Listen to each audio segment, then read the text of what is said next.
بسم الله الرحمن الرحيم.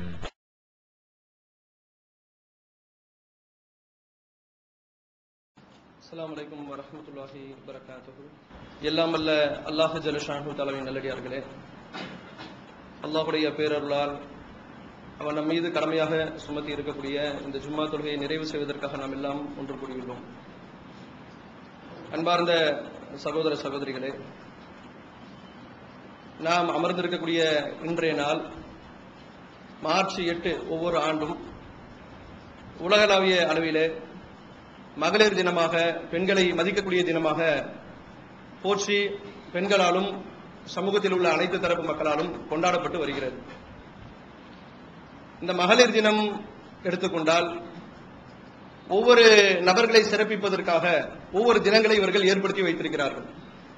ஆசிரியரை சிறப்புப்படுத்துவதற்காக ஆசிரியர் தினம் என்றும், பெற்றோர்களை சிறப்புப்படுத்துவதற்காக அவர்களுக்கென்று ஒரு தினம் என்றும், வேலை செய்யக்கூடிய தொழிலாளிகளுக்கு அவர்களுக்கு ஒரு சிறப்பை ஏற்படுத்த வேண்டும் என்பதற்காக அவர்களுக்கென்று ஒரு தினமும், இப்படி சமூகத்தில் ஒவ்வொரு நபர்களை அவர்களை சிறப்புப்படுத்துவதற்கு அவருடைய உழைப்பையும் அவர்களுடைய அர்ப்பணிப்பையும் போற்றுவதற்காக இப்படி ஒரு நாளை தேர்வு செய்து, இந்த நாளிலே என்ன அவர்கள் சொல்ல வருகிறார்கள் என்றால், இந்த ஒரு நாளில் நாங்கள் பெண் சமூகத்தை அப்படி நாங்கள் கண்ணியப்படுத்துகிறோம், பெண்களை நாங்கள் மதிக்கிறோம். பார்த்தீர்களா, ஒரு ஆண்டிலே ஒரு நாளை அவர்களுக்காக கொடுத்து, அந்த நாள் அவர்களுக்குரிய நாள், அவர்களை சிறப்புப்படுத்தும் விதமாக சமூக அளவிலே இந்த பெண்களை நாங்கள் உயர்த்தி பார்க்கிறோம் என்பதாக இந்த பொருள்பட இந்த நாளை இவர்கள் கொண்டாடி வருகிறார்கள். இதனுடைய பின்னணி என்னன்னு நம்ம பார்த்தோம்னு சொன்னா, 1909 இருக்கு. ஏறத்தாழ 100 ஆண்டுகளுக்கு முன்பாக அமெரிக்காவில் இருக்கக்கூடிய சோசியலிஸ்ட் கட்சி என்கிற ஒரு கட்சியினால் உண்டாக்கப்பட்ட ஒரு தினமாக இந்த தினம் உருவாக்கப்படுகிறது. இந்த தினம் உருவாக்கப்பட்டு மகளிர் தினம் என்று அறிவிக்கப்பட்டு அன்று முதல் ஏறத்தாழ 1917 முதல் இந்த மார்ச் 8 மகளிர் தினமாக அறிவித்து, இதன் மூலமாக சமூகத்திற்கு இந்த தினத்தின் மூலமாக எதை சொல்ல வருகிறார்கள் என்றால், பெண்களாக இருக்கக்கூடியவர்கள் சமூகத்திலே சமமாக கருதப்படுவது கிடையாது. அவர்கள் இந்த நாளை குறிப்பிட்டு பெண்கள் தினம் என்று அறிவித்ததற்குரிய முக்கிய காரணம், அவங்களே சொல்லுவாங்க, 1945 சான் பிரான்சிஸ்கோ என்கிற ஒரு நாட்டிலே ஒரு ஒப்பந்தமே செய்யப்படுகிறது.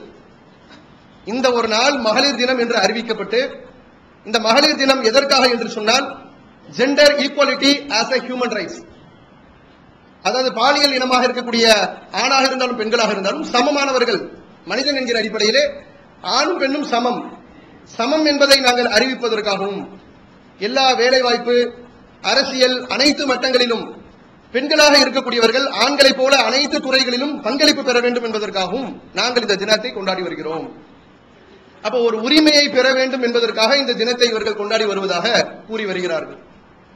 கூறி வருவது மட்டும் அல்லாமல், இன்றைய காலகட்டத்திலே பெண்கள் இந்த உரிமையை பேசக்கூடியவங்க, சம உரிமை வேண்டும் என்று கேட்கக்கூடியவர்கள், பாராளுமன்றமாக இருந்தால் எங்களுக்கு 33% கொடுக்க வேண்டும் என்று போராடக்கூடியவர்கள், இந்த போராட்டம் எங்களுக்கு என்று உரிமை வேண்டும் என்று கோரிக்கை வைக்கக்கூடிய எந்த சமூக பெண்களை நீங்கள் எடுத்துக்கொண்டாலும் அவர்கள் தங்கள் அளவிலே என்ன சொல்வார்கள் என்றால், நாங்கள் இப்படி போராடி போராடி போராடி இப்படி ஒரு தினத்தை நாங்கள் அறிவித்து, இதன் மூலமாக எங்களுக்கும் உரிமை வேண்டும் என்று நாங்கள் கேட்டு இன்று சமூகத்திலே நல்ல நிலையிலே நாங்கள் இருக்கிறோம்.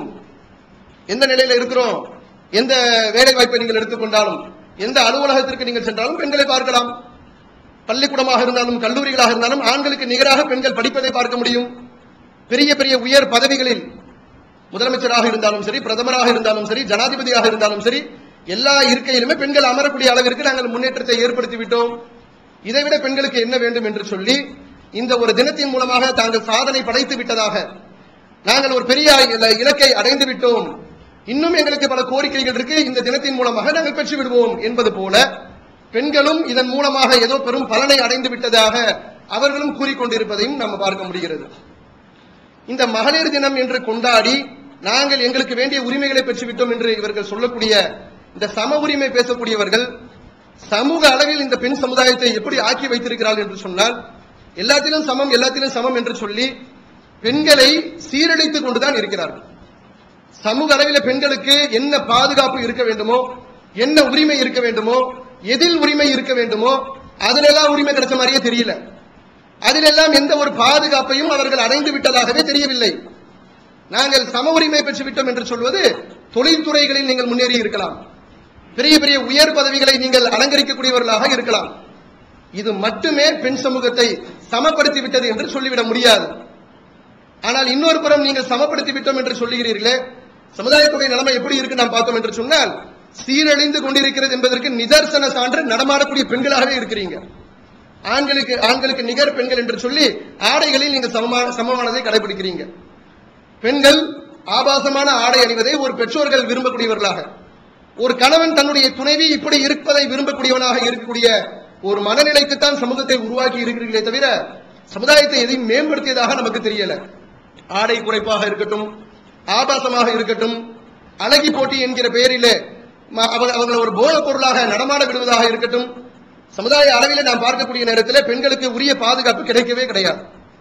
அவர்கள் இன்னும் நசுக்கப்படக்கூடியவர்களாக, ஒரு போக பொருளாக மாற்றக்கூடிய ஒரு வேலையைத்தான் சமூக அளவிலே இவர்களுடைய உரிமைக்காக போராடுகிறோம் என்கிற பெயரில் இந்த தினம் என்பது அவர்களுக்குரிய தினம் என்று பேசும் வகையிலே இந்த பெண் சமுதாயத்தை ஆக்கி வைத்திருப்பதையும் நாம் பார்க்கிறோம். அப்ப பெண்களுக்குரிய பாதுகாப்பு என்றால் என்ன, பெண்களுக்குரிய உரிமை என்றால் என்ன? அந்த உரிமையை பேசக்கூடிய நீங்கள் இந்த உரிமைகள், இந்த கிடைத்திருக்கக்கூடிய சலுகைகள் எல்லாம், கிடைத்திருக்கக்கூடிய முன்னேற்றங்கள் எல்லாம் முன்னேற்றம் இல்லை என்று பேசக்கூடிய இஸ்லாமிய சமுதாயம் இதை பற்றி என்ன சொல்லுகிறது?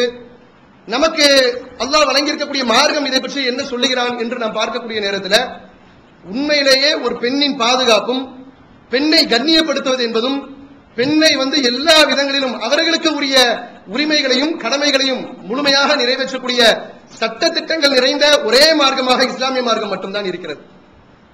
14 நூற்றாண்டுக்கு முன்பாக நபிகள் பெருமானார் ஸல்லல்லாஹு அலைஹி வஸல்லம் அவர்கள் எதை நமக்கு மார்க்கம் என்று வழங்கினார்களோ அந்த மார்க்க சட்ட திட்டங்களில் கொடுக்கப்பட்டது போன்று பெண்களுக்கு உரிமைகள் கொடுக்கப்படவில்லை.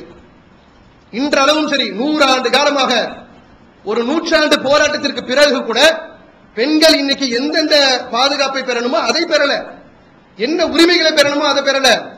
இன்றும் அவர்கள், பெண்கள் என்பவர்கள் ஒரு ஆண்களால் நசுக்கப்படக்கூடியவர்களாகத்தான் இருக்கிறாங்க. எல்லோரையும் போலும் நடமாடிவிட்டால், காரை ஓட்டுறாங்க, பிளைட்டை ஓட்டுறாங்க, டூ வீலரை ஓட்டுறாங்க, அதனால நாங்க முன்னேறிட்டோம். இது முன்னேற்றம் கிடையாது. இந்த முன்னேற்றம் சமுதாயத்தை, பெண் சமுதாயத்தை எந்த வகையிலும் பாதுகாக்காது. அப்படி பாதுகாக்காது என்பதற்கு இன்றளவு நடைபெறக்கூடிய ஏராளமான சம்பவங்களை நாம் உதாரணமாக சொல்ல முடியும். முதலிலே பாதுகாப்பு என்று சொன்னால் ஒரு பெண்ணுக்கு தன்னுடைய உயிருக்கு பாதுகாப்பு இருக்கணுங்க. ஒரு உயிர் பாதுகாப்பு என்பது எந்த ஒரு உயிர் ஜீவனாக இருந்தாலும் சரி. இன்னைக்கு பார்க்கலாம், ஒரு அரசாங்கம் என்ன செய்யணும் கேட்டா, அந்த நாட்டிலே இருக்கக்கூடிய ஒரு உயிரினம் அழிந்து வருகிறது என்று சொன்னால் அது ரொம்ப முக்கியத்துவம் கொடுத்து பாதுகாப்பாங்க. அதனால் இந்த நாட்டிற்கு எந்த பலனும் கிடையாது. உண்மையிலே சொல்வதா இருந்தால் புலியினுடைய எண்ணிக்கை குறையுது, புலியை பாதுகாக்க வேண்டும், புலிகளின் சரணாலயம் என்று உருவாக்குவார்கள். புலியினால் இந்த அரசாங்கத்திற்கு ஏற்பட்ட வருவாய் என்ன, மக்களுக்கு ஏற்பட்ட நன்மை என்ன? ஒன்றும் இருக்காது. ஒரு உயிரினம் அழிக்கப்படுகிறது என்றால் அதனை பாதுகாக்க வேண்டும் என்கிற சிந்தனை எல்லா மனிதர்களுக்கும் உண்டு, குறிப்பாக அரசாங்கத்திற்கு உண்டு. நீங்கள் இன்னைக்கு சமுதாயத்தில் பெண்களுக்கு உயிர் பாதுகாப்பு கொடுத்திருக்கீங்களா? உயிர் பாதுகாப்புலாம் கிடையாது. என்ன செய்யறாங்க? இன்றளவும் சரி, பல நூற்றாண்டு காலமாக சரி, பெண் என்று சொல்லப்படக்கூடியவர் தான் பெற்றெடுத்த பெற்றோருக்கு, யார் பெற்றெடுக்கிறார்களோ அவர்களுக்கு இந்த சமூகத்திலே பாரம் என்கிற சிந்தனை மக்களை விட்டு இன்னும் அகலவில்லை. பெத்த உடனேயே அவளுக்காக போய் ஒரு பாலிசி எதுக்கு போடுற, அவளுக்காக ஒரு முதலீட்டை இப்பொழுதே செய்ய வேண்டும் ஏன் நினைக்கிற? ஒரு ஆம்பளை பிள்ளைக்கு நீ அப்படி நினைக்கிறது இல்லையே. இன்னைக்கும் பெண் குழந்தை பிறந்து விட்டால் பொம்பளை பிள்ளைதானா என்று சொல்லக்கூடியவர்கள் இருக்கிறாங்களா இல்லையா? ஒரு குடும்பத்திலே ஒரு பெண்ணாக இருக்கக்கூடிய ஒரு மாமியாராக இருந்தாலும் சரி, அவளுக்கு பிறக்கக்கூடிய ஒரு பேர பிள்ளை, பேரனாக இருந்தால் சந்தோஷம், பேத்தியாக இருந்தால் முகம் கருகி போகுது. தகப்பனாக இருக்கிறான், சில ஆண்டுகள் பிள்ளை இல்லாமல் காத்துக்கிட்டு இருக்கான், பிள்ளை பிறந்துருச்சு, ரொம்ப ஆவலாக நின்றுட்டு இருக்கான். என்ன பிள்ளை? பொம்பளை பிள்ளை. பொம்பளை பிள்ளைனோட மூஞ்சி மாறி போகுது. நீ என்ன சமுதாயத்தை முன்னேற்றிட்டீங்க? நீங்க என்ன பெண் சமுதாயத்திற்கு பாதுகாப்பு கொடுத்திருக்கீங்க?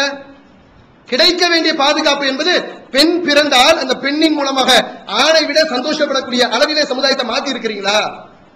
உங்களுடைய இந்த தினம், இந்த கொண்டாட்டம் மாற்றி இருக்கிறதா? மாற்ற கிடையாது. அன்றைய காலகட்டமும் அப்படித்தான் இருந்துச்சு.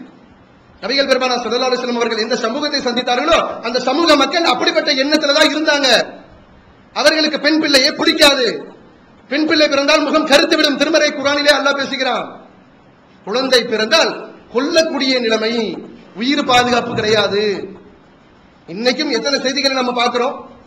பொம்பளை பிள்ளை பிறந்தா உயிரோடு புதைக்கக்கூடிய சம்பவங்கள். காதும் வச்ச மாதிரி குழந்தை பிறந்த உடனேயே காதும் வச்ச மாதிரி அந்த குழந்தையை முடித்து விடுவது, உயிரை காலி பண்ணிடுறது. ஏன்? இவ சமுதாயத்திற்கு பாருங்க. இவளை வச்சுட்டு நம்ம என்ன செய்ய முடியும்? பெத்து இவளை ஆளாக்கி இவளை திருமணம் செய்து கொடுத்து திருமணத்திற்கு பின்பும் இவருடைய சுமையை நம்மால சுமக்க முடியாது, அதனால கொலை செய்து விடலாம் என்று சொல்லி பெண் குழந்தைகள் கொல்லப்படுவது இன்றளவும் மாறவில்லை என்று சொன்னால், உங்களுடைய இந்த கொண்டாட்டத்தினால் நாங்கள் கண்ணியப்படுத்துகிறோம் சிறப்புப்படுத்துகிறோம் என்று பேசுவதனால் எந்த ஒரு நன்மையும் அந்த பெண் சமூகத்திற்கு ஏற்பட போவது கிடையாது.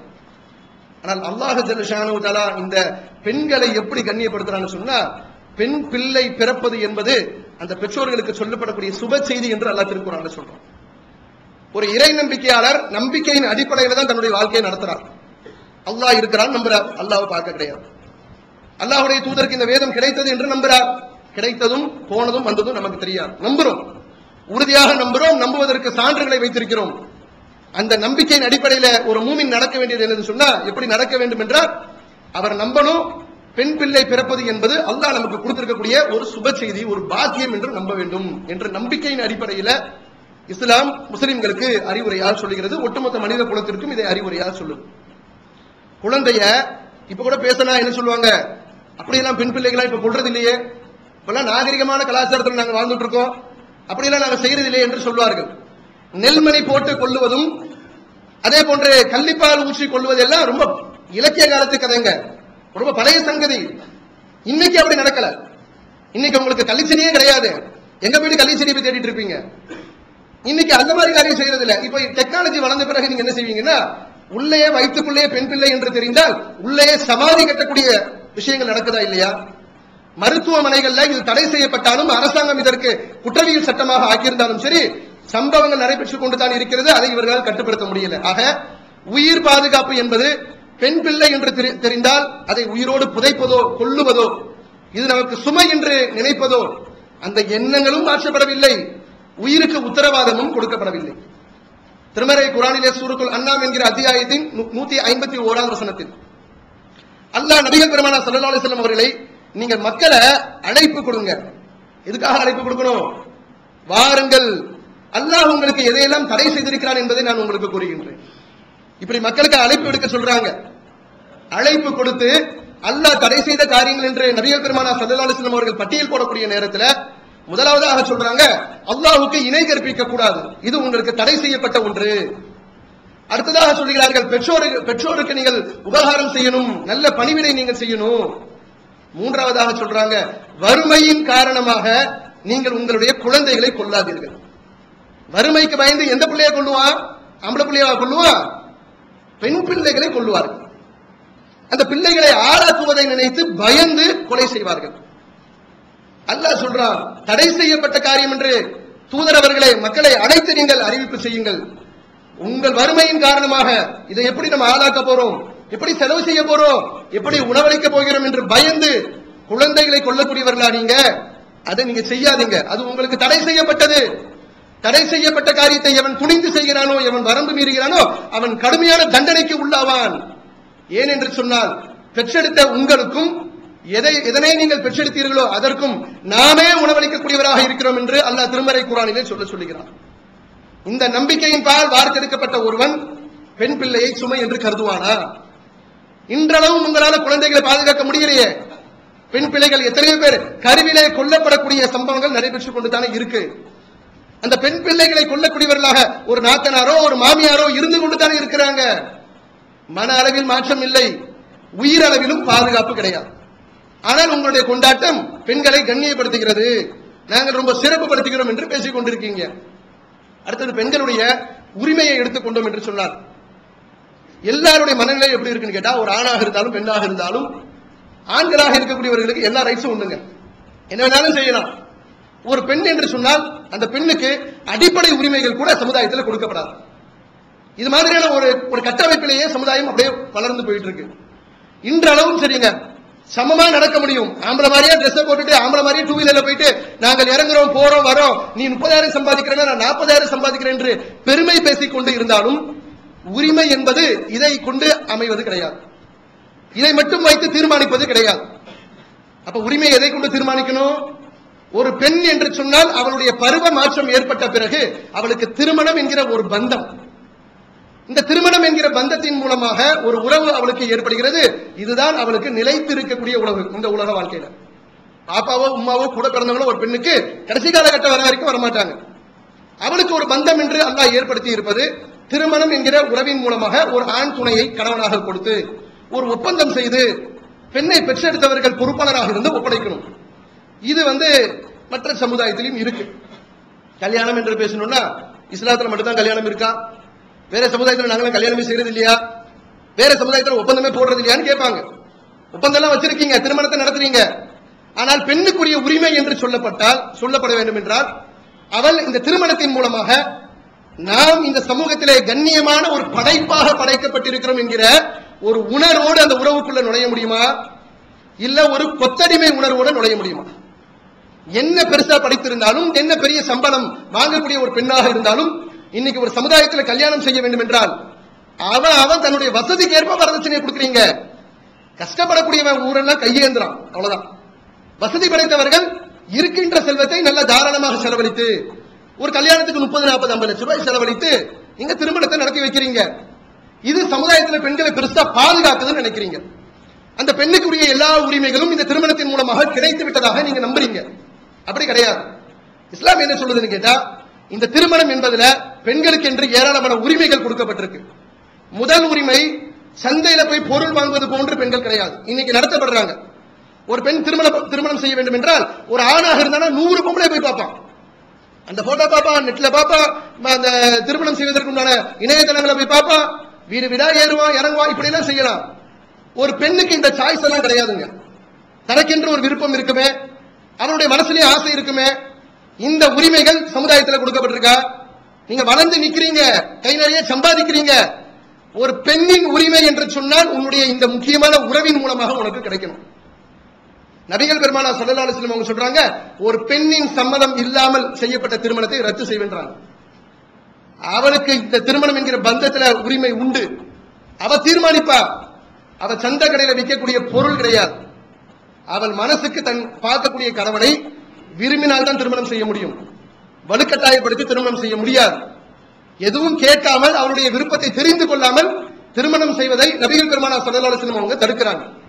பெண்ணின் சம்மதம் என்பது மிக முக்கியம். அடுத்தது என்ன செய்வாங்க? திருமணம் என்கிற பந்தம் என்றால் பெண்ணின் குடும்பத்தாருக்கு என்று ஒரு சுமை இருக்கும். கல்யாண செலவை பூரா பார்க்கணும், கழுத்து காது கை எல்லாத்திலையும் நகையை பூட்டணும், அதுல நிறைய பணங்களை விரயம் செய்வார்கள், வாரி வாரி இறைக்கணும். இஸ்லாம் என்ன செய்யுது? இந்த பந்தம் என்பது மிக முக்கியமான பந்தமாக இருப்பதனால் மற்றதெல்லாம் படிப்பாங்க, கொஞ்சம் வளருவாங்க, தாய் தகப்பனோட சுத்தி தெரிவாங்க. முக்கியமான ஒரு கடமையை சுமக்கக்கூடிய மனைவி என்கிற அந்தஸ்தை பெறக்கூடிய நேரத்தில் அந்த உறவுக்குள்ள நுழையக்கூடிய ஒரு பெண்ணுக்கு இஸ்லாம் சொல்லுது, அவளை நீ கைப்பிடிக்க வேண்டும் என்று சொன்னால், மனம் முடிக்க வேண்டும் என்று சொன்னால், அவள் கேட்கக்கூடிய, அவள் தீர்மானிக்கக்கூடிய மகரை, மனக்கொடையை கொடுத்து விட்டு நீ திருமணம் முடியும். உனக்கு முடிந்தால் அதை செய். மகர் பேசாம அவளிடம் இருந்தோ அவளுடைய குடும்பத்தாரிடம் இருந்தோ எதை ஒன்றும் வாங்குவது நமக்கு ஹராமாக்கப்பட்டிருக்குங்க. பெண்களுக்கு உலகத்துல என்ன நீங்க கொண்டாட்டம் கொண்டாடினாலும் சரி, இந்த ஒரு நாள் மட்டுமல்ல, ஒரு வருஷத்தையே நீங்க மகளிர் தினம் என்று அறிவித்தாலும் சரி, இந்த உரிமையை பெற்றிருக்கிறார்களே திருமண பந்தத்துல, இப்படி ராணி மாதிரிங்க. இஸ்லாத்துல ஒரு பெண் என்று சொன்னால் அவள் ராணி மாதிரி. மனம் முடிக்கக்கூடிய மகன் என்ன நீங்க எதிர்பார்க்கறீங்க? குடும்பத்தை கேட்கணும், அவள் தீர்மானிப்பா. நபிகள் பெருமானார் ஸல்லல்லாஹு அலைஹி வஸல்லம் அவருடைய காலத்துல பார்க்கிறோம், பல விவாகரத்து சட்டத்தை பார்க்கிறோம். அந்த சட்டத்தின் போது மகரை நீங்கள் திருப்பி கொடுக்கணும் என்று சொல்லும் பொழுது ஒரு பெரும் தோட்டத்தை மகராக பெற்றிருக்கிறார்கள். தோட்டம் மகர். தோட்டம் என்றால் அன்னைக்கு மதீனால ஒரு பெரும் விலை மதிக்க முடியாத ஒரு பொருள், ஒரு சொத்து. சொத்துக்களை எல்லாம் ஒரு பெண் கேட்டு பெற முடியும். கணவனுடைய சொத்திலிருந்து இதை எனக்கு மகராக கொடுத்து நீங்க திருமணம் முடியுங்க. இதனை அல்லாஹ் இந்த மகரின் மூலமாக மனித குலத்திற்கும் ஆண் மக்களுக்கும் சொல்லக்கூடிய செய்தி என்ன? நீ கைப்பிடிக்கக்கூடிய பெண் என்று சொல்லப்படக்கூடியவள் சாதாரணமானவள் கிடையாது. அவள் செய்கின்ற தியாகம் என்பது சாதாரண தியாகம் கிடையாது. தன் குடும்பத்தை இழக்கக்கூடிய இழப்பாக இருக்கட்டும், திருமண பந்தத்தின் மூலமாக அவள் வாரிசை சுமப்பதாக இருக்கட்டும், அதை ஈண்டெடுப்பதாக இருக்கட்டும், அதை வளர்த்து ஆளாக்கக்கூடியதாக இருக்கட்டும், உன் பொருளை, உன் வீட்டில் உள்ள உடைமைகளை பாதுகாப்பதாக இருக்கட்டும், உன் வீட்டாருக்கு செய்யக்கூடிய பணிவிடையாக இருக்கட்டும், நீ எதை எடுத்துக்கொண்டாலும் சரி, நீ கொடுக்கிறதுல ஒண்ணுமே கிடையாது என்று அல்லாஹ் சொல்றான். கொடுக்கப்படணும், மகர் பேசப்படணும். தீர்மானிக்கிற அதிகாரத்தை ஒரு பெண்ணுக்கு திருமறை குர்ஆன் வழங்குகிறது. வஆத்துன் நிஸா ஸதகாத்திஹின்ன நிஹ்லா. சும்மா மேலோட்டமா அறிவுரையா அல்லாஹ் சொல்லல, கட்டாய கடமையாக நீங்கள் மனம் முடிக்கக்கூடிய பெண்களுக்கு மனக்குறைகளை கட்டாயமாக கொடுத்து நீங்கள் திருமணத்தை முடியுங்கள். இல்லாட்டி திருமண பேச்சே கிடையாது. சஹாபாக்கள் ஏழை மக்கள்லாம் இருந்தாங்க, ரொம்ப கஷ்டப்படக்கூடிய மக்களா இருந்தாங்க. கஷ்டப்படக்கூடிய மக்கள் என்று சொன்னால் வீட்டில ஒண்ணுமே இருக்காதுங்க. அப்படிப்பட்ட நபி தோழர்களும் இருந்தார்கள். திருமணம் முடிப்பதற்கு வந்து கேட்பாங்க, அல்லாஹ்வுடைய தூதரே நான் திருமணம் முடிக்கணும், இந்த பெண்ணை திருமணம் செய்யலான்னு இருக்கேன். முதல் கேள்வி அல்லாஹ்வுடைய தூதர் கேட்பது, நீ அந்த பெண்ணுக்கு எந்த மகர் கொடுப்ப? அவளுடைய உரிமை கண்ணியத்தை பாருங்கள். எந்த இடத்தில் வைத்து இஸ்லாம் பார்க்கிறது என்று பாருங்கள். என்ன கொடுப்ப? ஒன்றும் இல்லை, கொடுப்பதற்கென்று ஒன்றும் இல்லை. போப்பா வீட்டில் போய் பார்த்துட்டு வா, எதையாவது ஒன்றை எடுத்துட்டு வா, அந்த பெண்ணும் ஏற்றுக்கொள்ள வேண்டும். ஒன்றும் இல்லை என்று சொன்னால் உன் கையில போட்டிருக்க இரும்பு மோதிரம் இருக்குல்ல, அதை கொடு. அந்த இரும்பு மோதிரம் என்பது ஒரு பெண்ணுக்கு பெரிய பாதுகாப்பு கிடையாது. அதை வைத்துக் கொண்டு அவளுடைய எதிர்காலத்தை ஒரு பாதுகாக்கக்கூடிய ஒன்றாக அதை ஆக்கிக் கொள்ள முடியாது. நபிகள் பெருமானார் ஸல்லல்லாஹு அலைஹி வஸல்லம் அவர்கள் அந்த செய்தியின் மூலமாக சொல்ல வருவது என்னன்னு கேட்டா, அதையும் ஒரு பெண் ஏற்றுக்கொள்வாளேயானால் அது திருமணம் தான். அவருடைய சம்மதம் கிடைத்து விட்டால் போதுமானது. ஆனால் என்ன உன்னிடம் இருக்கிறதோ அதை கொடுத்து நீ திருமணம் முடிக்கணும். அவள் அதை தீர்மானிக்க வேண்டும் என்று சொல்லி பெண்களுக்கு திருமண நேரத்திலே வாழ்க்கை துணையை ஏற்படுத்தக்கூடிய நேரத்தில் இப்படிப்பட்ட ஒரு பாதுகாப்பை கொடுத்து இஸ்லாமிய மார்க்கம் பெண் சமுதாயத்தை இந்த அளவிற்கு கண்ணியப்படுத்துகிறது. திருமண வாழ்க்கை வாழ்ந்துகிட்டு இருக்காங்க. ஒரு ஆணை எடுத்துக்கொண்டால் ஒழுக்கக்கேடாக நினைச்ச நேரத்துக்குலாம் போவான். அவன் மனோ இச்சை எப்படி எல்லாம் போகுதோ, கட்டுப்பாடு இல்லை என்று சொன்னால் கட்டுப்பாடு இல்லாத ஒரு ஆண் விரும்பின மாதிரியான வாழ்க்கை துணையை வாழ்க்கையில தேர்வு செய்கிறான். ஒழுக்கக்கேடாக தனக்கென்று ஒரு மனைவி காத்துக் கொண்டிருக்கக்கூடிய நேரத்தில் நமக்காக ஒரு மனைவி நம்மை நம்பி இருக்கிறாளே என்ற உணர்வு கூட இல்லாமல் துரோகம் செய்யக்கூடிய ஆண்கள் ஏராளமாக இருக்கிறாங்க. ஆனா அப்படிலாம் இருந்தாலும் பொம்பளை வீட்டுக்குள்ள இவனுக்கு அடிமையாக இருக்கணும், வேலை செய்யணும், ஆடு மாடு மாதிரி உழைக்கணும், இவனுக்கு சுகம் தரக்கூடிய கட்டில் சுகம் தரக்கூடியவளாக இருக்கணும், ஒரு எந்திரம் போல பயன்படுத்துவான். இவனுக்கே அவன் விஷயத்துல இருந்து பிடிக்கலன்னு வைங்க, உன் நடத்த சரியில்லை, உன் பார்வை சரியில்லை என்னன்னு வச்சுக்கோங்க, உடனே விவாதம் செஞ்சுட்டு போயிட்டே இருக்கலாம். ஒரு பெண்ணுக்கு இந்த பிரச்சனை, இப்படிப்பட்ட ஒரு ஆணோடு ஏன் வாழணும் என்று ஒரு முடிவு எடுக்கிறான்னு வைங்களேன். இந்த காலகட்டத்தில் பல அரசியல் சட்டத்தில் பல திருத்தங்கள் செய்துதான் பெண்ணுக்கு விவாகரத்து உரிமையை கொடுத்திருக்கிறீங்க. 14 நூற்றாண்டுக்கு முன்பாகவே பெண்களுக்கு இஸ்லாமிய மார்க்கம் உனக்கு ஒரு ஆணோடு கணவன் மனைவி என்று வாழக்கூடிய நேரத்தில் அவன் கூட வாழ விருப்பம் இல்லையா, பிணக்கா இருக்கா, ஒத்து போகலையா, உனக்கு அந்த உரிமை உண்டு, நீ தீர்மானிக்கலாம். என்ன கிடையாது, என்ன கான்செப்ட் கிடையாது, கல்லுனாலும் கணவன் தான், புல்லுனாலும் புருஷன் தான் என்று சொல்லி அவன் காலடியிலே கிடக்கக்கூடிய ஒரு அடிமைத்தனமோ அல்லது அவனுடைய உரிமை செத்து போகக்கூடிய தன்மைகளோ உனக்கு இந்த மார்க்கத்தில் இல்லமா என்று இஸ்லாம் சொல்லுது. நீ என்ன முடிவு எடுக்கலாம்? ஆம்பளை உன் இடத்துல சரியா நடக்கலையா, நேர்மையா நடக்கலையா, ஒழுக்கம் தவறி நடக்கிறானா, சம்பாத்தியத்தில் குறைவு இருக்கா, என்ன அவன் விஷயத்துல நீ அதிருப்தியை காண்கிறாயோ சமாதானம் செய்து கொண்டு திருத்தி வாழ்வதாக இருந்தால் வாழ்ந்துட்டு போ. இல்லை என்று சொன்னால் உனக்கு விவாகரத்து உரிமை உண்டு. அவனை விட்டு விலகி நீ போய்கிட்டே இருக்கலாம். அல்லாஹ்வுடைய தூதருடைய காலத்தில் நடைமுறைப்படுத்தி காட்டினார்கள்.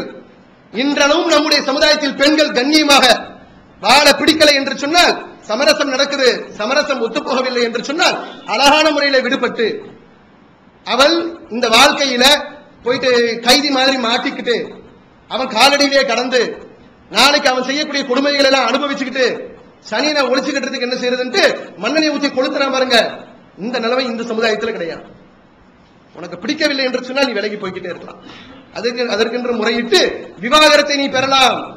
எந்த அளவிற்கு உரிமை என்று சொன்னால், நபிகள் பெருமானார் ஸல்லல்லாஹு அலைஹி வஸல்லம் அவர்களின் காலத்தில் அன்னை ஆயிஷா நாயகியுடைய அடிமையாக இருந்த பரீரா என்கிற ஒரு பெண்மணி, அந்த பெண்மணி சுதந்திரம் கொடுக்கப்பட்டு ஆயிஷா நாயகி அவர்களை விடுதலை செய்த பிறகு தான் திருமணம் செய்த கணவர் முகீஸ் என்கிறவரை விட்டு விலகி போயிடுறாங்க, விவாகரத்து பெற்று விலகிடுறாங்க. விலகிய பிறகு அந்த கணவர் இப்படிப்பட்டவர் பாருங்க, மனைவி போயிட்டாரேன்னு சொல்லிட்டு வேற கல்யாணம் முடிச்சுட்டு போகாம அந்த அம்மா பின்னாடியே சுத்தி சுத்தி திரிகிறார். போயிட்டியே, என்னை விட்டு போயிட்டியே, என்னோட சேர்ந்து வாழ என்று சொல்லி பின்னாடியே சுத்தி சுத்தி திரிகிறார். எந்த அளவுக்குன்னா கண்ணீர் விட்டுக்கிட்டு தாடியெல்லாம் நினைற அளவுக்கு அப்படி அழுது புலம்பி கொண்டாட்டி பின்னாடியே போறாருன்னா அப்ப எவ்வளவு பலவீனமான ஆளா இருப்பார் பாருங்க. இதை அல்லாஹ்வுடைய தூதர் அவர்கள் பார்க்கிறாங்க. அந்த பெண்மணி போடா அப்படின்னு சொல்லிட்டு போது பாருங்க. அந்த பெண்மணி யார் என்று கேட்டால் ஆயிஷா நாயகியுடைய அடிமையாக இருந்த பெண்மணி. அப்ப நபி ஸல்லல்லாஹு அலைஹி வஸல்லம் தன் மனைவி கிட்ட சொல்றாங்க, ஆயிஷா நாயகி சொல்றாங்க, இந்த பெண்மணி பரீரா இப்படி திரும்பி பார்க்காம போறதும் கணவர் முகீஸ் பின்னாடியே அழுதுகிட்டே சுத்தி திரியறதும் ரொம்ப வேதனையா இருக்குல்ல என்று சொல்லி அந்த பெண்மணி அழைச்சி பேசுறாங்க. ஏமா இப்படி ஒரு கணவன் கிடப்பானா, எப்படியெல்லாம் சமுதாயத்தில் இருக்காங்க, நீதான் எனக்கு வேணும் என்று சொல்லி, நீதான் எனக்கு உலகம் என்று சொல்லி உன் பின்னாடி திரியிறானே, வாழ்ந்தால் என்ன என்று கேட்கிறாங்க. அப்ப அந்த பெண்மணி சொல்றாங்க, கூப்பிட்டு பேசுறது சாதாரண நபர் இல்லல்ல, சாதாரண நபராக இருந்தால் அதற்கு என்ற ஒரு மதிப்பு. நபிகள் பெருமானார் ஸல்லல்லாஹு அலைஹி வஸல்லம் என்று சொன்னால் அவர்களுடைய சொல் எப்படிப்பட்டது. அந்த பெண்மணியை எப்படி கேட்கிறாங்கன்னா, அல்லாஹ்வுடைய தூதரே, இப்படி நீங்க இவரோடு மீண்டும் வாழ வேண்டும் என்று என்கிட்ட சொல்றீங்களே, இத சும்மா பரிந்துரையாக ஒரு அட்வைஸா சொல்றீங்களா, இல்ல தூதர் என்கிற அடிப்படையில் கட்டளையாக, உத்தரவாக, இறைவன் புறத்தில் வந்த செய்தியாக சொல்றீங்களா அப்படின்னு கேட்கிறாங்க. நபி ஸல்லல்லாஹு அலைஹி வஸல்லம் சொல்றாங்க, கட்டளை எல்லாம் இல்லமா, பார்க்க மனசு கேட்கல, இப்படி உன் பின்னாடியே சுத்தி திரியிறாரு, சேர்ந்து வாழலாமே, முடியாதுன்னு சொல்லுது. நம்ம நீ இன்னைக்கு வாங்கி கொடுத்திருக்கீங்களா பெண்களுக்கு, கோர்ட்டுக்கு எத்தனை வருஷம் ஏறி இறங்கணும், அவன் அந்த விவாகரத்தை பெறுவதற்குள்ள அவன் மீது எவ்வளவு பழியை தூக்கி போடுற, எவ்வளவு அசிங்கத்தை தூக்கி போடுற. விவாகரத்தை பெற வேண்டும் என்று சொன்னால் ஒரு பெண்ணிடம் இருந்து ஒரு ஆண் விலகுவதற்கு என்ன வழி வச்சிருக்கிறானா, இவன் நடத்த கெட்டவ, இவன் இங்க நின்று அதை பார்த்தா, அங்க நின்று இதை பார்த்தா என்று சொல்லி ஒரு பெண் மீது என்ன பழியையும் போட முடியுங்க. ஆனா அன்னைக்கு நபிகள் பெருமானார் ஸல்லல்லாஹு அலைஹி வஸல்லம் அவர்கள் ஒரு ஆட்சி தலைவர், இறை தூதர் அழைத்து பேசுறாங்க, இது கட்டளை என்று சொன்னால் உங்கள் சொல்லுக்காக கீழ்ப்படுகிறேன், வேற வழி இல்லை.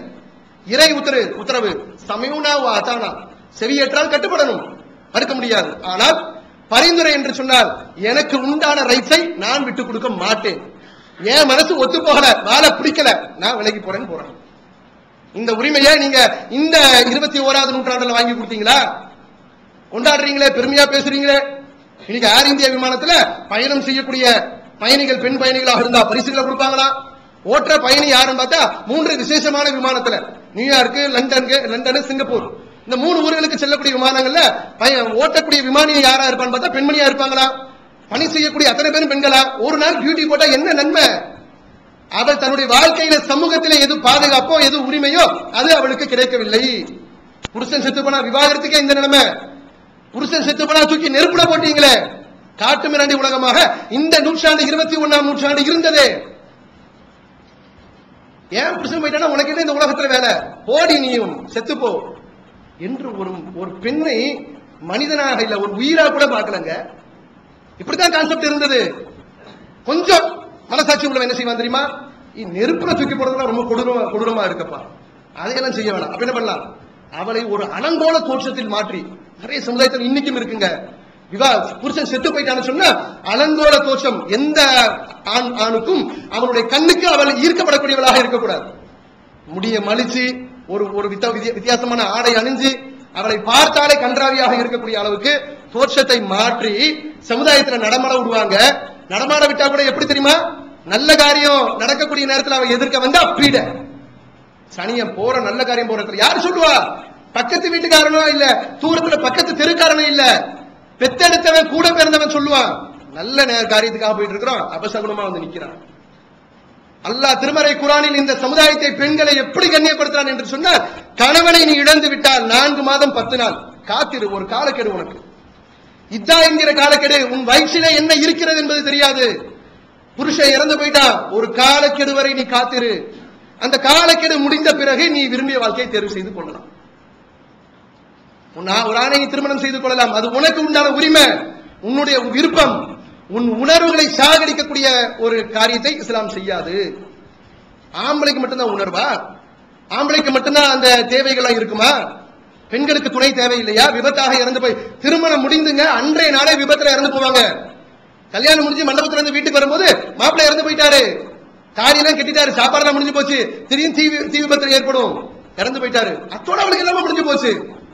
இன்ன வரையிலும் நம்ம சொல்றது 50-100 வருஷம் அல்ல, இன்று வரையிலும் பெண்களுக்கு அந்த பாதுகாப்பு கிடையாது. அல்லாஹ் சொல்லி காட்டுறான், உனக்கு இறந்து விட்டால் ஒரு குறிப்பிட்ட காலக்கெடு, 4 வருஷம் 40 மாசம் எல்லாம் இல்ல, 4 மாதம் 10 நாள், இப்படி கண் மூடி கண் திறப்பதற்குள் உனக்கு இறந்து போன கணவன் ஏதேனும் வாரிசை விட்டு சென்றானா இல்லையா என்பதை தீர்மானிப்பதற்கு, உறுதி செய்வதற்கு என்று ஒரு காலத்தை எடுத்துக்கொண்டு நீ மறுமணத்திற்கு தயாராகும். மறுமணம் நீ செய்து கொள்ளலாம், மறுமணம் என்பது வேணும். உன் கற்பை காத்துக் கொள்வதற்கு, சமூகத்திலே ஒரு பாதுகாப்பை பெறுவதற்கு. வயதான பெற்றோர்கள் நீண்ட காலம் சுமக்க முடியாது, நீ சுமக்கப்பட வேண்டியவள், உன்னால் தனியாக எதிர்நீச்சல் சமுதாயத்தில் போட முடியாது. சமுதாயம் அப்படித்தான் இருக்கு, வெறி பிடித்தவர்கள் இருக்கிறான், வக்கர புத்தி உள்ளவன் இருக்கிறான். தனியா ஒரு பெண்மணி இருந்தால் அவனுடைய உள்ளம் சஞ்சலப்படுது. உனக்கு சமூக பாதுகாப்பு வேண்டும் என்று சொல்லி விவாகரத்து, இறந்து போன ஒரு கணவன் இறந்து விட்டால் விதவை என்று சொல்லப்படக்கூடிய இவங்க என்ன வச்சிருக்கீங்க? நீங்க உங்க சட்டத்தின் மூலமா என்ன வச்சிருக்கீங்க? உயிர் பாதுகாப்பு கொடுக்கிற பேர்ல தொட்டில் குழந்தை திட்டத்தை வச்சிருக்கீங்க. பிள்ளைய பெற்று வளர்க்க முடியலையா? இந்தவா அரசு சுகாதார நிலையத்துல தொட்டில போட்டிருக்கேன். கவர்மெண்ட் தொட்டில வைக்குதுங்க, பிள்ளைய பெற்றா போட்டுட்டு போன்னு.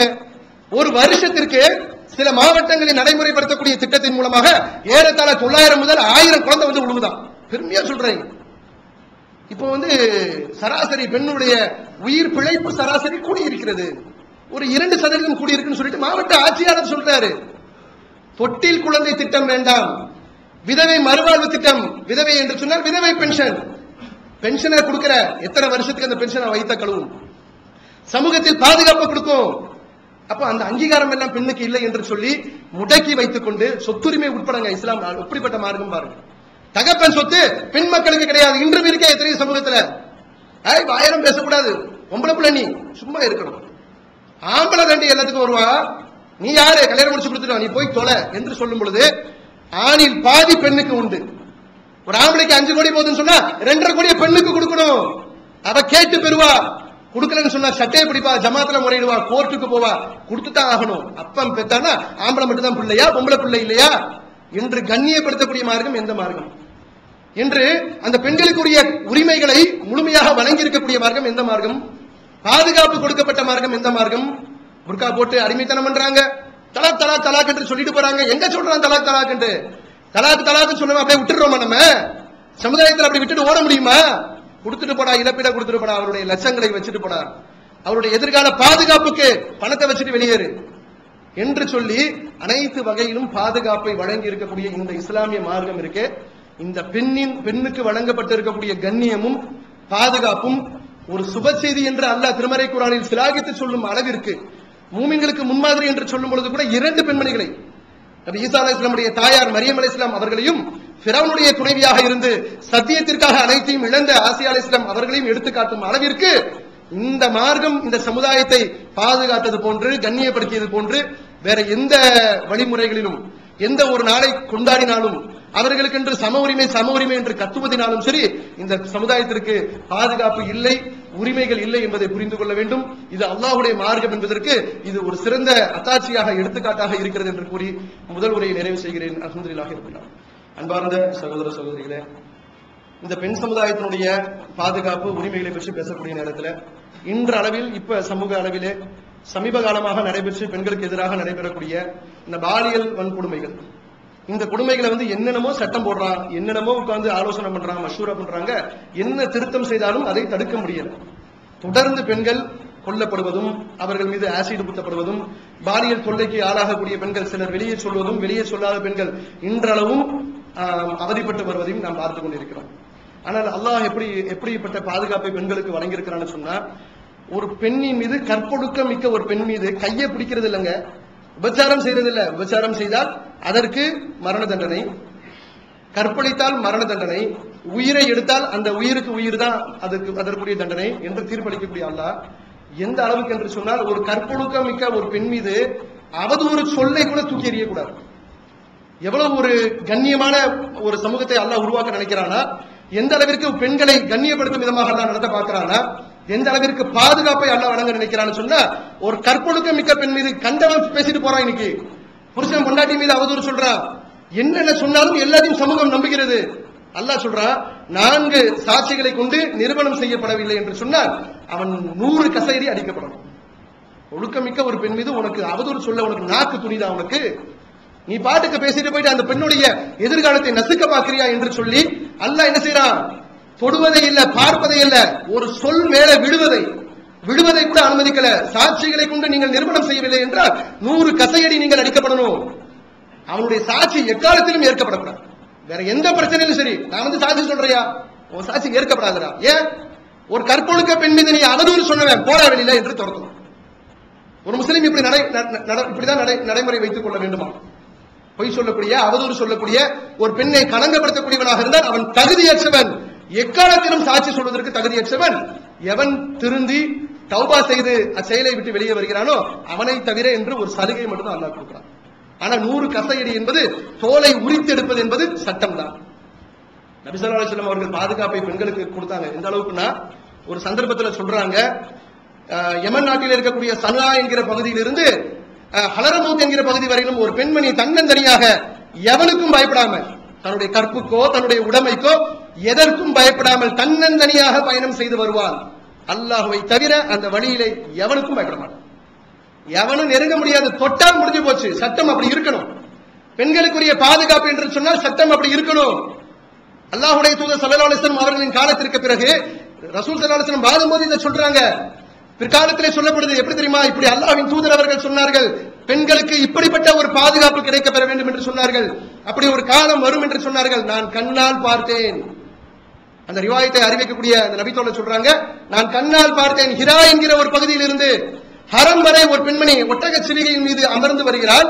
வழியில் எவனுக்கும் பயப்படல. தன்னந்தனியாக பயணம் செய்து வந்து ஹரமிலே வழிபாடு செய்ததை, தவாஃப் செய்ததை நான் பார்த்தேன். காபத்துல்லாஹ்க்கு வந்ததை நான் பார்த்தேன் என்று சொல்லும் அளவிற்கு பெண் சமூகத்திற்கு பாலியல் ரீதியாக அந்த ஒரு பெண் தனியா கிடைச்சிட்டான்னு சொன்னா 5 பேர் நரவேட்ட ஆடுறான். நெருங்க முடியாது என்று இஸ்லாம் சொல்லுது. இஸ்லாமிய சட்டம் நடைமுறையில் இருந்தால் நெருங்க முடியாது. தன்னந்தனியாக வர முடியும். ஒரு பெண்ணுக்கு எந்த ஒரு பாதுகாப்புக்காக எல்லா பெண் சமுதாயமும் போராடி கொண்டிருக்கிறதோ அதற்கு ஒரே அருமருந்தாக இஸ்லாமிய மார்க்கமும் இஸ்லாம் சொல்லக்கூடிய சட்ட திட்டங்களும் இஸ்லாம் பெண்களுக்கு கொடுத்திருக்கக்கூடிய உரிமைகளை கொண்டுதான் பெற முடியும் என்பதை இந்த பாதுகாப்பு, பாலியல் ரீதியாக பெண்கள் சந்திக்கக்கூடிய இந்த கொடுமைகள், அதற்கு தீர்வு தெரியாமல் அரசாங்கம் கண் விழி பிதுங்கி நிற்கக்கூடியதும், அதற்கு அல்லாஹ்வுடைய தூதரவர்கள் கொண்டு வந்த சட்டம் இன்றளவும் எப்படிப்பட்ட ஒரு பாதுகாப்பை வழங்குகிறதுன்னு பார்க்கக்கூடிய நேரத்தில் அல்லாஹ் நமக்கு வழங்கியிருக்கக்கூடிய இந்த மார்க்கம் என்பது எத்தகைய மாபெரும் ஒரு அருட்படை என்பதை நம்மால் புரிந்து கொள்ள முடிகிறது. அனைத்து தரப்பு மக்களுக்கும் எல்லா விதத்திலும் பாதுகாப்பு தரக்கூடிய ஒரு மார்க்கமாக இம்மார்க்கம் இருக்கிறது என்பதை புரிந்து கொள்வதற்கு அல்லாஹ் இது போன்ற கால சூழல்களை நமக்கு சரியான முறையில் ஒரு படிப்பினை நாம் உணரும் விதத்தில் நம்முடைய ஈமானை அதிகப்படுத்தும் விதத்தில் அல்லாஹ் ஏற்படுத்துகிறான் என்பதை புரிந்து இந்த மார்க்கத்திலே உண்மை விசுவாசிகளாக அல்லாஹ்வுடைய சட்டத்திட்டங்களுக்கும் கட்டளைகளுக்கும் முழுமையாக கீழ்ப்படிந்து இம்மையிலும் மறுமையிலும் வெற்றி பெறக்கூடிய நற்பாக்கியத்தை வல்ல ரஹ்மான் நம் அனைவருக்கும் தந்து அருள் புரிவானாக. வாஹிரு தவானா அல்ஹம்துலில்லாஹி ரப்பில் ஆலமீன். அஸ்ஸலாமு அலைக்கும் வரஹ்மத்துல்லாஹி. அல்லாஹ்